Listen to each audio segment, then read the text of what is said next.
Welcome back to Bing's kitchen Tamil. இன்றைக்கி நம்ம black coffee lemon ஜூஸோடு சேர்த்து செய்கிறது எப்படின்னு பார்க்க போகிறோம். இது ரொம்ப ஹெல்தியான ட்ரிங்க். உங்களோட இம்யூனிட்டியை நல்லாவே பூஸ்ட் பண்ணும். டெய்லி காலையில் இதை குடிச்சிக்கிட்டே வந்தீங்கன்னா உங்களுக்கு நல்ல பெஸ்ட் ரிசல்ட்ஸ் கிடைக்கும். இது உங்கள் வெயிட் லாஸ்க்கு நல்லாவே ஹெல்ப் பண்ணும். அதே நேரத்தில் உங்களோட டைஜஷனையும் நல்லா இம்ப்ரூவ் பண்ணும். ரொம்ப ஈஸியாக பண்ணிடலாம். ரொம்ப கம்மியான இன்க்ரீடியன்ஸ் தான் தேவை. ஸோ இந்த ரெசிபியை பார்க்குறதுக்கு முன்னாடி இதுக்கு தேவையான பொருட்கள் என்னென்னு பார்த்துட்டு வந்துடலாம். ஒரு சாஸ்பேனை சூடு பண்ணிக்கோங்க. அதில் 2 கப் அளவுக்கு தண்ணி சேர்த்துருங்க.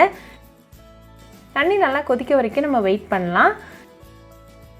இப்போ இது கூட 1/2 டீஸ்பூன் அளவுக்கு காஃபி பவுடர் சேர்த்துக்கோங்க. உங்களுக்கு பிடிச்ச காஃபி பிராண்டில் உள்ள காஃபி பவுடர் நீங்கள் சேர்த்துக்கலாம். இது நல்லா ஒரு 2 மினிட்ஸ் ஹை ஃப்ளேமில் நல்லா கொதிக்கட்டும். இந்த காஃபி பவுடரோட எசன்ஸ்லாம் நல்லா அந்த தண்ணியில் இறங்கிட்டு இருக்கு. இப்போ 2 மினிட்ஸ் கழிச்சு 1 டேபிள் ஸ்பூன் அளவுக்கு பனங்கல்கண்டு சேர்த்துக்கோங்க. உங்களுக்கு பனங்கல்கண்டு சேர்க்க இஷ்டம் இல்லாட்டி நாட்டு சக்கரை கூட சேர்த்துக்கலாம். இது அகெயின் ஒரு 1 மினிட் நல்லா ஹை ஃப்ளேமில் கொதிக்கட்டும்.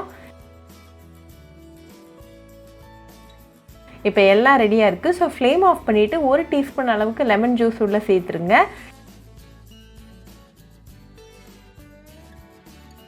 இது 1 நிமிஷம் அப்படியே இருக்கட்டும். 1 நிமிஷத்துக்கு அப்புறமா இதை வடிகட்டிட்டு நல்லா சூடாக சர்வ் பண்ணுங்கள். இது டெய்லி காலையில் எம்டி ஸ்டமக்கில் குடிச்சிக்கிட்டே வந்தீங்கன்னா உங்களுக்கு பெஸ்ட் ரிசல்ட்ஸ் கிடைக்கும். உங்களோட இம்யூனிட்டியை நல்லாவே பூஸ்ட் பண்ணும். ரொம்பவே ஈஸி அண்ட் ஹெல்த்தியான ட்ரிங்க். ஸோ கண்டிப்பாக இந்த black coffee with lemon juice recipe உங்கள் வீட்டில் ட்ரை பண்ணி பாருங்கள். ட்ரை பண்ணிவிட்டு எப்படி இருந்துச்சுன்னா கமெண்ட்ஸில் சொல்லுங்கள். இன்னொரு சூப்பரான ரெசிபியோட உங்களை பார்க்குற வரைக்கும் பாய் ஃப்ரெண்ட்ஸ். உங்களுக்கு இந்த வீடியோ பிடிச்சிருந்தா லைக் பண்ணுங்கள், ஷேர் பண்ணுங்கள், கமெண்ட் பண்ணுங்கள் அண்ட் மறக்காமல் சப்ஸ்கிரைபும் பண்ணிடுங்க. கூடவே பக்கத்தில் இருக்க பெல் ஐக்கானையும் கிளிக் பண்ணிக்கோங்க. அப்போ தான் நான் போடுற வீடியோஸ் எல்லாம் உங்கள் நோட்டிஃபிகேஷனில் வரும். உங்களுக்கு ரெசிபிஸ் இங்கிலீஷில் பார்க்கணுன்னா பிங்க்ஸ் கிச்சன் சேனலை பாருங்கள். சேனலோட லிங்க் நான் அந்த டிஸ்கிரிப்ஷன் பாக்ஸில் கொடுக்குறேன். மறக்காமல் செக் பண்ணுங்கள். இன்னொரு இன்ட்ரெஸ்டிங்கான ரெசிபியோடு உங்களை பார்க்குற வரைக்கும் பாய் ஃப்ரெண்ட்ஸ்.